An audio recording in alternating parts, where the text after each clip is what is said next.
नमस्कार, NDTV India देख रहे हैं आप। मुताबिश हुसैन। विधानसभा चुनावों के नतीजे आ चुके हैं और अब तमाम जो पार्टियां हैं उनके लिए जिम्मेदारी तय करने का वक्त है। 5 राज्यों के चुनाव में कांग्रेस के लिए सिर्फ तेलंगाना से अच्छी खबर आई। मिजोरम को छोड़ भी दें तो हिंदी पट्टी के राज्यों में कांग्रेस के प्रदर्शन पर सबसे ज्यादा सवाल उठ रहे हैं और सबसे बड़ा सवाल यहां पर यह है कि हार का जिम्मेदार कौन है।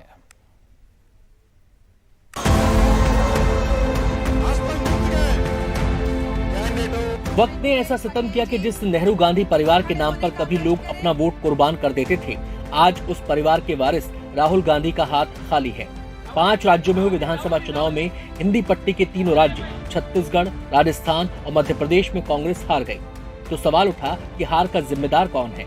राहुल गांधी के सिपह सलार गोलमोल बातें कर रहे हैं। जो नतीजे हैं निराशाजनक हैं, पर हम निराश नहीं हैं। ये कांग्रेस की मजबूरी हो गई है कि उसको बार बार ऐसे ही बयान देने पड़ते हैं। कर्नाटक जैसे मौके कभी कभार आते हैं जब कांग्रेस को अपने वजूद पर गुमान हो पाता है। तो इस पतन का कारण कौन है? क्या राहुल गांधी? इस सदन में एक ऐसे नेता है जिनको आज तक 13 बार राजनीति में लॉन्च किया गया है। कांग्रेस ये कहकर राहुल गांधी का बचाव करती है कि वो किसी पद पर नहीं है। ये बात सही भी है कि राहुल गांधी न लोकसभा में कांग्रेस के नेता हैं, न कांग्रेस के राष्ट्रीय अध्यक्ष हैं। फिर भी सवाल राहुल पर ही उठते हैं, आखिर उनकी रणनीति क्यों चुनाव के चौराहे पर आकर बिखर जाती है। सवाल ये भी है कि सलाहकारों से राहुल गांधी को चुनाव जिताऊ सलाह नहीं मिलती। कांग्रेस में राहुल गांधी के करीबी नेताओं में संगठन महासचिव केसी वेणुगोपाल, जयराम रमेश, रणदीप सिंह सुरजेवाला हैं। इनमें से कोई भी लोकसभा का चुनाव जीतकर संसद में नहीं पहुंचा है। साथ ही जनता से जुड़े नेता की पहचान इन तीनों में से किसी की नहीं है। तुलसीदास ने रामचरितमानस में कहा है कि अगर सलाहकार गलत सलाह दें तो राज का नाश पक्का है।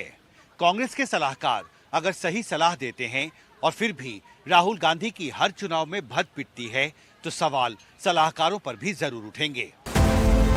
इसलिए सलाहकार नुमा नेता सवालों के घेरे में आ जाते हैं कि जनता की नब्ज को पकड़े या समझे बिना ये कैसे जीत की रणनीति बना सकते हैं। इसलिए पार्टी के अंदर से अब बेबाक सलाह भी निकलने लगी है। जो हमारी हाई कमांड है, सेंट्रल हाई कमांड है कांग्रेस की, उसको बहुत मजबूत होना पड़ेगा। कई बार क्या हो रहा है, जो स्टेट लीडरशिप है, जब वो इलेक्शंस आती हैं, दे आर बिहेविंग लाइक जो रीजनल पार्टी कोई हो। तो वो जब अपने लोगों को प्रमोट करने लग जाते हैं, ये भूल जाते हैं भी जो सेंट्रल हाई कमांड है वो सारी चीज़ों पे निगाह रखता है और इसलिए वो बोल रहा है। लेकिन कई बार स्टेट लीडरशिप है वो एक एक टिकट पे मेरा तुम्हारा आपका उसमें पड़ जाती है, तो नुकसान हो जाता है। एक तो स्टेट और सेंटर कोऑर्डिनेशन बहुत ज़रूरी है। राहुल गांधी के खास सलाहकारों में वेणुगोपाल, जयराम रमेश और सुरजेवाला को आपने टीवी पर कई बार देखा होगा, लेकिन पर्दे के पीछे भी कुछ चेहरे हैं जो राहुल गांधी के बेहद करीबी माने जाते हैं। इनमें एक तो कनिष्क सिंह हैं, जो पूर्व विदेश सचिव एसके सिंह के बेटे हैं। दूसरे एसपीजी सुरक्षा से आए बैजू हैं, जो राहुल गांधी की सुरक्षा देखते हैं और भारत जोड़ो यात्रा के संयोजकों में थे। तीसरा नाम अलंकार सवाई का है, जो आईसीआईसीआई बैंक में काम करते थे और अभी रिसर्च टीम का नेतृत्व करते हैं। चौथा नाम सचिन राव का है, जो संदेश पत्रिका का पब्लिकेशन और ट्रेनिंग का काम देखते हैं। और पांचवा नाम कौशल विद्यार्थी का है, जो विदेशों से पढ़कर आए हैं और राहुल गांधी के करीबी हैं। सवाल इन पर भी है कि ये कैसे थिंक टैंक हैं जिनके सारे आइडिया चुनाव में औंधे मुंह गिर जाते हैं। अमेरिका के पूर्व राष्ट्रपति जॉन एफ कैनेडी ने कहा था कि जीत के 100 पिता होते हैं, जबकि हार लावारिस होती है। विधानसभा चुनाव में हार का ठीकरा भले ही राहुल गांधी के ऊपर फोड़ा जा रहा हो, लेकिन इसको पक्का बनाने में वो चेहरे अहम हैं जो राहुल गांधी के बेहद करीबी माने जाते हैं और उनके सलाहकार के रूप में जाने जाते हैं। दरअसल राहुल गांधी भी बार बार अपना राजनीतिक गियर बदलते रहे हैं। कभी आक्रामक राजनीति करने की कोशिश की, जिसमें वो कहा करते थे, मुझे तो गुस्सा आता है, आपको नहीं आता। लेकिन इससे एंग्री यंग मैन वाली छवि नहीं बनी, तो फिर महात्मा गांधी वाले रास्ते पर चलने की कोशिश करने लगे, जिसमें मोहब्बत की दुकान खुल गई। नफरत से, गलत शब्दों से ये लड़ाई नहीं लड़ी। हमने मोहब्बत से, प्यार से, दिल खोल के ये लड़ाई लड़ी। मोहब्बत वाली राजनीति इस देश के डीएनए में है, लेकिन जीत के लिए मोहब्बत के साथ लोगों से जुड़ने वाला हुनर भी चाहिए। दिल्ली से मनोरंजन भारती और हिमांशु शेखर के साथ ब्यूरो रिपोर्ट एनडीटीवी इंडिया के लिए।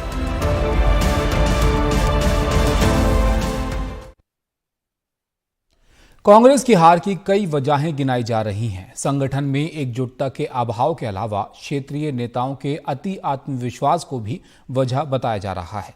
इन सब के बीच इंडिया गठबंधन के सहयोगी उसे हार पर मंथन की सलाह दे रहे हैं। हताशा निराशा होगी, आपके साथियों को आपका दम दिखाने के लिए कुछ न कुछ करना भी पड़ेगा, लेकिन कम से कम लोकतंत्र के इस मंदिर को वो मंच मत बनाइए। और अभी भी मैं कहता हूं, मैं मेरे लंबे अनुभव के आधार पर कहता हूं कि थोड़ा सा अपना रुख बदलिए, विरोध के लिए विरोध का तरीका छोड़िए। संसद का शीतकालीन सत्र शुरू होने से पहले प्रधानमंत्री नरेंद्र मोदी ने विपक्ष, खासकर कांग्रेस पर 3 राज्यों में मिली हार पर तंज कसा। छत्तीसगढ़ और मध्य प्रदेश में मिली हार कांग्रेसियों के गले भी नहीं उतर रही है। राजस्थान में भी जनता को लेकर कई योजनाओं का ऐलान किया गया, पर नतीजा वही 0 बटे सन्नाटा रहा। कांग्रेस ये माथापच्ची कर रही है कि ऐसा हुआ क्यों और कैसे।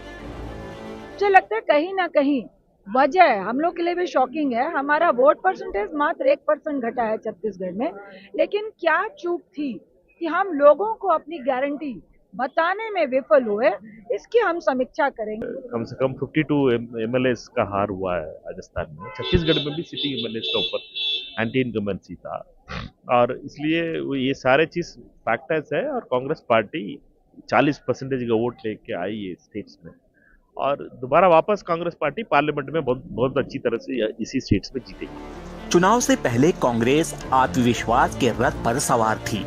जीत की संभावनाओं के शोर में कांग्रेस उस आहट को सुन ही नहीं पा रही थी जो हार की शक्ल ले रही थी। वैसे इन राज्यों में हार के पीछे वजह एक नहीं कई हैं।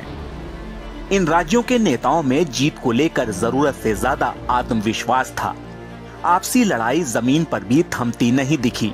मध्य प्रदेश में कमलनाथ बनाम दिग्विजय सिंह का शीत युद्ध, तो राजस्थान में गहलोत बनाम पायलट का शोर युद्ध 5 साल तक चलता रहा।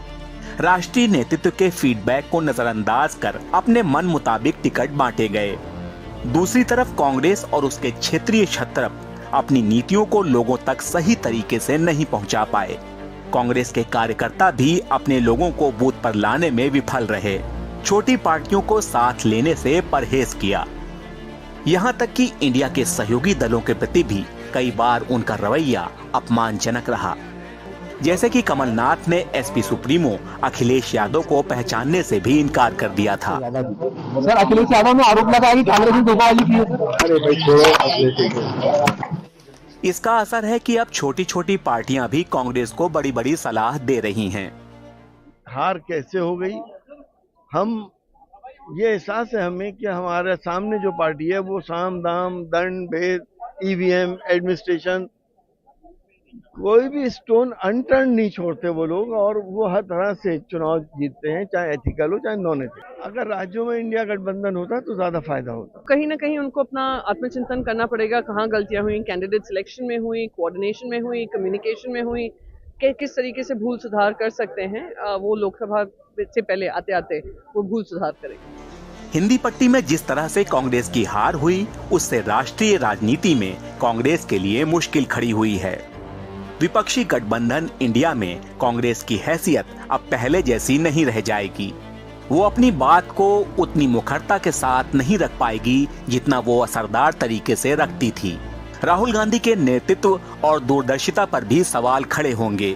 जातिगत गणना जैसे मुद्दे का लाभ न मिलने के बाद कांग्रेस को चुनावी तुरुप के नए पत्ते निकालने होंगे। जाहिर है कांग्रेस इस पर राहुल का बचाव करेगी और बीजेपी और उसके सहयोगी हमला बोलेंगे। मुझे लगता है कि कांग्रेस पार्टी के हाथ में जब सत्ता थी तब जनगणना नहीं की, और मतलब इसी तरह की जाति जाति में भेद निर्माण करने का काम कांग्रेस पार्टी हमेशा करती रही है। जाति जोड़ो सम्मेलन राहुल गांधी कर रहे हैं, तो 70 सालों में क्या उन्होंने जो जातियों को तोड़ने का काम किया था। मोदी तो अभी था सत्ता में आए हैं, तो पूरे आरोप मोदी पर लगाना ठीक नहीं है। राहुल जी कांग्रेस पार्टी के सर्वमान्य नेता हैं, उनके नेतृत्व पर सवाल उठने का कोई सवाल नहीं। लोग विचार करेंगे और जो आला कमान और बड़े नेता हैं मिल बैठ के बात करेंगे कि उसको आगे से कैसे ठीक करें। साफ है कि आने वाले दिन कांग्रेस के लिए आसान नहीं होंगे।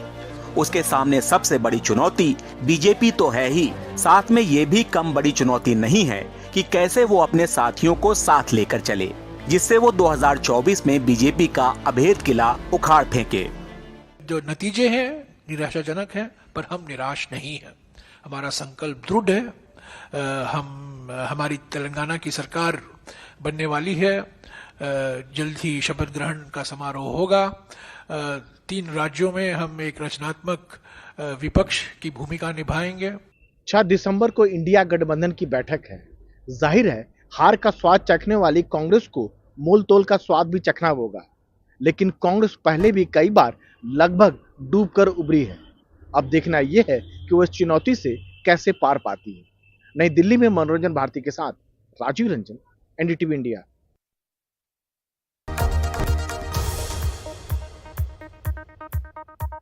अब बात राजस्थान, मध्य प्रदेश और छत्तीसगढ़ की करते हैं। आखिर राजस्थान, मध्य प्रदेश और छत्तीसगढ़ में क्या हुआ जिससे कांग्रेस की उम्मीदों पर पानी फिर गया? विस्तार से बता रहे हैं हमारे सहयोगी मनोरंजन भारती। नमस्कार, एनडीटीवी इंडिया में आपका स्वागत है। मैं हूं मनोरंजन भारती। 3 राज्यों में कांग्रेस की जो करारी हार हुई है, खासकर मध्य प्रदेश, छत्तीसगढ़ और राजस्थान में, उसके बाद कांग्रेस में कई तरह की चर्चाएं होने लगी है। कांग्रेस के नेता, कांग्रेस से जो सहानुभूति रखने वाले लोग जो हैं या फिर सिविल सोसाइटी के लोग, वो भी चर्चा कर रहे हैं कि आखिर कांग्रेस को में क्या बदलाव करना पड़ेगा, क्योंकि 2024 का चुनाव जो है लोकसभा का अब 6 महीने के अंदर होना है। तो कांग्रेस को क्या अपनी रणनीति बदलनी पड़ेगी, और यदि रणनीति बदलनी है तो उनको कांग्रेस को क्या करना होगा, खासकर राहुल गांधी को। उन सब से बात करके ये मैंने जो है कुछ पॉइंट्स तैयार किए हैं जो जिसमें कि क्या राहुल बदलेंगे अपनी रणनीति। बदलने में सबसे पहले क्या करना है, कुछ ही नेताओं पे भरोसा करना राहुल जो है वो बंद करें, क्योंकि उनके ऊपर ये है कि वो कुछ ही नेता, एक जो मुट्ठी भर नेता है जो उनके इर्द गिर्द हैं, जिसमें कि कुछ पॉलिटिकल हैं और कुछ ढेर सारे जो है नॉन पॉलिटिकल लोग हैं, उन पर जो है भरोसा करना बंद करें। और वो जो पॉलिटिकल लोग हैं उसमें भी अधिकतर राज्यसभा के मेंबर हैं। कुछ सलाहकार उन्हें गलत सलाह देते रहते हैं और उनको उन पर जो है विश्वास करना जो है जल्दी बंद करना होगा, क्योंकि ये वही लोग हैं जो कि राज्यसभा में आते हैं और चुनाव लोकसभा का कभी नहीं लड़ते हैं।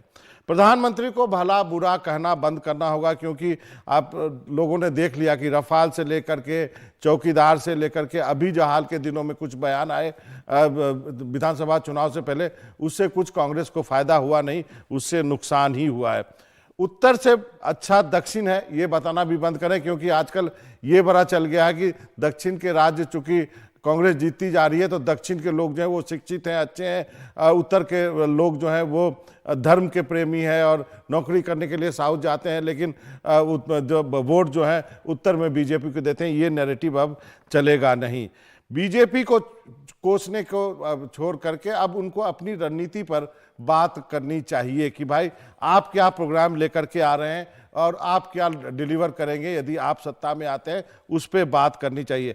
जाति जनगणना एक ऐसा मुद्दा है जो कि लगता है कांग्रेस और राहुल गांधी को कि ये गेम चेंजर होगा, लेकिन ये इस विधानसभा चुनाव में ऐसा देखने को मिला नहीं। तो इससे ये साबित हो गया कि ये मुद्दा जो है कुछ राज्यों का मुद्दा हो सकता है, लेकिन ये पूरे देश का मुद्दा नहीं है। एनजीओ जैसी राजनीति जमीनी हकीकत से आपको दूर कर रही है, इस पर आपको पुनर्विचार करना पड़ेगा। विकास और एनजीओ की राजनीति, जो एनजीओ परस्त नीति है, उस पर विचार करने की जरूरत है कि एक सोशलिस्ट मॉडल होता है और उस सोशलिस्ट मॉडल के साथ साथ आपको विकास के लिए जो है वो बिजनेस मॉडल भी अपनाना होगा। उस पर आपको विचार करने की जरूरत है, उसको बदलने की जरूरत है। सोशल मीडिया के बजाय जमीन पे चुनाव लड़े तो अच्छा है। ट्विटर जो है वो आपको वोट नहीं दिला सकता है। और 100% का सवाल यह है कि आपने एक अनुभवी आदमी को अध्यक्ष बनाया हुआ है, मल्लिकार्जुन खड़गे, क्या उनको कितनी आज़ादी है कांग्रेस पार्टी में निर्णय लेने के लिए, क्योंकि हर निर्णय के पीछे कहा जाता है कि राहुल गांधी का हाथ होता है। अब बात करते हैं राजस्थान, मध्य प्रदेश और छत्तीसगढ़ में क्या हुआ। सबसे पहले बात करते हैं कमलनाथ की। कमलनाथ ने 10 जनपद के करीबी होने का फायदा उठाया, किसी की नहीं सुनी, टिकट बंटवारे में भी किसी की नहीं सुनी, अपने उम्मीदवारों को टिकट दिया, किसी से अलायंस की नहीं की, जो दूसरे पार्टनर्स हैं उसके लिए आपने देखा होगा कैसी कैसी भाषाओं का उल्लेख किया, क्योंकि कमलनाथ का और 10 जनपद के रिश्ते इंदिरा गांधी के समय है, क्योंकि कमलनाथ ने अपने राजनीति की शुरुआत जो है वो संजय गांधी के साथ की थी। तो आप समझ सकते हैं कि उनके आगे किसी को बोलने का साहस नहीं था। गहलोत जी ने क्या किया? गहलोत जी ने आलाकमान की बात नहीं मानी। जब सोनिया गांधी ने ऑब्जर्वर भेजे थे कि वहां पर विधायकों के साथ राय मशविरा किया जाए, और उसके बाद वहां ऐसा लग रहा था कि सचिन पायलट को नया मुख्यमंत्री बनाया जाएगा, वो नहीं होने दिया। और उस ऑब्जर्वर में एक जो है मल्लिकार्जुन खड़गे थे, और जब वो अध्यक्ष बने तब भी जो है वो अशोक गहलोत को हटाने का साहस नहीं कर पाए। आप सोचिए बीजेपी में कैसा होता, 1 मिनट में हटा दिया जाता।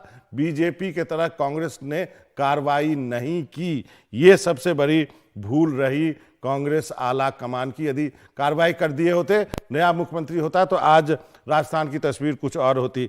और छत्तीसगढ़ की बात करें तो बघेल पर आंख मूंदकर कांग्रेस के लीडरशिप ने भरोसा किया। ये आला कमान की दूरदर्शिता में कमी को दर्शाता है कि आपको एक व्यक्ति पर इतना विश्वास नहीं करना चाहिए। आप केवल उनकी बात सुनते रहे और बीजेपी ने उनके पांव से जमीन जो है वो खिसका दी।